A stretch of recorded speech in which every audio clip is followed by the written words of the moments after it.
चुनाव चिन्ह होगा, जन जन की यही पुकार, पूनम चौधरी अब की बार, जन जन की यही पुकार, पूनम चौधरी अब की बार, राजापुरी की यही पुकार, पूनम चौधरी अब की बार, मधु विहार की यही पुकार, पूनम चौधरी अब की बार, विश्वास पार्क की यही पुकार, पूनम चौधरी अब की बार, पूरे वार्ड की यही पुकार, पूनम चौधरी अब की बार, सबको देखो बारंबार, पूनम चौधरी अब की बार। कोई भी नहीं है। नमस्कार, आप देख रहे हैं वॉइस ऑफ डेमोक्रेसी। नमस्कार, आप देख रहे हैं वॉइस ऑफ डेमोक्रेसी 24 और मैं हूं भारती। इस वक्त मैं मौजूद हूं राजा विहार और मधु विहार का इलाका है, वार्ड नंबर 136 में, जो लगातार प्रत्याशी हैं अपने चुनावी रण में कूदे हुए हैं और लगातार है अपने सभी वोटरों से मिल रहे हैं, बातचीत चल रही है कि लास्ट उठा पटक का समय आ गया कि कौन किस पर भारी पड़ेगा। तमाम उम्मीदवार हैं, उम्मीद के साथ वोटरों तक मिल रहे हैं और आज जो है लास्ट मोमेंट पे चुनाव आ गया और यहाँ से प्रत्याशी हैं डॉक्टर पूनम चौधरी, जो एक प्रबल दावेदार हैं जीत की। उनसे बातचीत करेंगे कि क्या अब किसके साथ टक्कर होगी और किसके साथ मुकाबला है। तमाम महिलाओं के साथ यहाँ मौजूद हैं, अपने जनसंपर्क अभियान की शुरुआत करेंगे। अब मैम, सबसे पहले नमस्कार। एक एनर्जी के साथ चुनाव के साथ निकलते, कैसा क्या लगता है? देखिए, ये एनर्जी जो है लोगों का समर्थन और सहयोग है।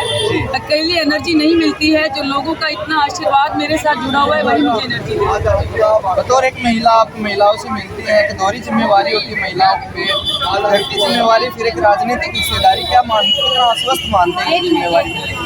देखिए, जो महिलाएं राजनीति में अगर निकलती हैं तो उन्हें अपने घर को तो एक तरफ रखना ही पड़ता है। मैं देख रही हूँ कि बाकी भी महिला प्रत्याशी हैं, क्योंकि महिला सीट है तो महिला प्रत्याशी हैं, लेकिन सभी प्रत्याशी जो है वो अपने पतियों के कंधों पर रखकर बंदूक चलाना चाहते हैं। वो खुद पार्षद नहीं, वो अपने पतियों को पार्षद बनाने आई हैं। तो ऐसी महिलाएं तो मेरे सामने में टिकने वाली मुझे कोई भी नज़र नहीं आती, चाहे वो किसी भी दल, बड़े बड़े राजनीतिक दल के साथ उनके पति जो हैं महिलाओं को लेकर 10 दिन की ट्रेनिंग पर लेकर निकले हैं, क्षेत्र में उनको भी लेकर निकलते हैं, लेकिन वो महिलाएं हैं जो क्षेत्र के एमसीडी के कार्य तक नहीं बता पाएंगे कि एमसीडी में क्या कार्य है। और मैं एक खुली चेतावनी भी उन्हें दे चुकी हूँ कि एक बार आकर कोई भी महिला प्रत्याशी मेरे साथ मिलकर डिबेट कर सकता है। और मैंने तो यहाँ तक कह दिया कि महिला प्रत्याशी अगर डम्मी है तो कोई बात नहीं, उनके पति भी आकर मेरे साथ डिबेट कर सकते हैं, लेकिन किसी ने इस चुनौती को अभी तक स्वीकार नहीं किया है, तो वो अपनी हार तो मान ही चुके हैं। लगातार जन समर्थन भरपूर मिलता जा रहा है, कितना मानते हैं कि जनता सहयोग करेगी आने वाली 4 तारीख? देखिए, जनता का जो सहयोग, समर्थन और आशीर्वाद मुझे मिल रहा है, लग रहा है कि आने वाली 4 तारीख को सिर्फ एक तरफा चुनाव होगा और जनता के सामने मैं उनकी बहन बेटी जो उनके साथ हमेशा खड़ी रही हूँ। बाकी तो पत्नियाँ आ रही हैं, पत्नियाँ हैं, उनको कोई जानता भी नहीं है, घरों से वो बहुएं निकली है जो घूंघट में रहती थी, जो घर में खाना बनाने से अलावा उनके अपने घर के शायद पड़ोसी को भी नहीं जानती थी। तो आज अगर वो आकर हाथ पैर छू रही है तो उससे कुछ फर्क नहीं पड़ रहा है। लोग यही कह रहे हैं कि पूनम हमारी बेटी है, उसको हम देख रहे हैं, तो मुझे लग रहा है कि लोगों का इसी तरह से भरपूर समर्थन मुझे मिलता रहेगा। लॉकडाउन में भी काफी कार्य आपने किए, लगातार जन समस्याएं होती है वार्ड की, क्या क्या समस्याएं हैं जो आपको मान के चलते जनता आशीर्वाद देगी? तो सबसे पहले समस्याओं पे काम किया जाएगा। देखिए, कोरोना के टाइम में जब जिस समय कोई भी पार्टी का कोई भी पुरुष तक दिखाई नहीं दे रहा था, उस समय 45 दिन तक मैंने, जहां मैं अभी खड़ी हूँ इस पुलिस बूथ पर, अपने प्रवासी भाइयों के लिए अपने घर से लगातार 45 दिन 400 लोगों का खाना बनाकर मैं यहाँ बांट कर जाती थी कि कोरोना का टाइम है, आप लोग अपने घरों में रहे, बीमारी ना फैले। उसके बाद जब आयुष का काढ़ा आया तो काढ़ा वितरण के लिए मैंने डोर टू डोर सभी घरों में काढ़ा वितरण किया, सैनिटाइजेशन का काम किया।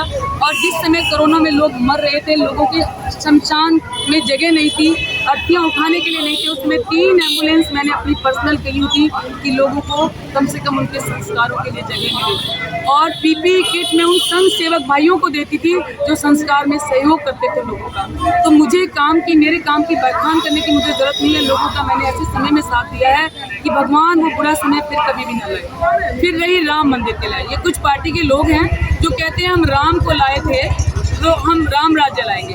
वास्तविकता क्या है, राम को लाए थे, राम को लाने के लिए हम सभी हिंदुओं की एक आस्था जुड़ी है, चाहे वो किसी भी पार्टी के हैं। ये वो लोग हैं जो हमारे यहाँ पर जो अपने आप को बड़े बड़े बाहुबली पार्षद समझते हैं। इन्होंने राम मंदिर की पर्चियों की डुप्लीकेट पर्चियाँ काटी और उसमें भी इन्होंने पैसे को कमाया खाया है। जिन लोगों ने राम को नहीं छोड़ा, इस बार का क्या हाल है, गंदगी के जगह जगह ढेर लगे हुए हैं। नशे के लिए जगह जगह ठिकानों पर लड़के खड़े रहते हैं, महिलाओं के ऊपर टिप्पणी करने के लिए लड़के खड़े रहते हैं, छोटे छोटे युवाओं को आपस में लड़ाया जाता है, फिर उनसे पुलिस में समझौता करके उन्हें अपने बंधुए मजदूर की तरह उनके आपराधिक उसमें धकेल दिया जाता है। पेंशन रहती है जो एमसीडी में सबसे ज़्यादा पेंशन का मुद्दा है।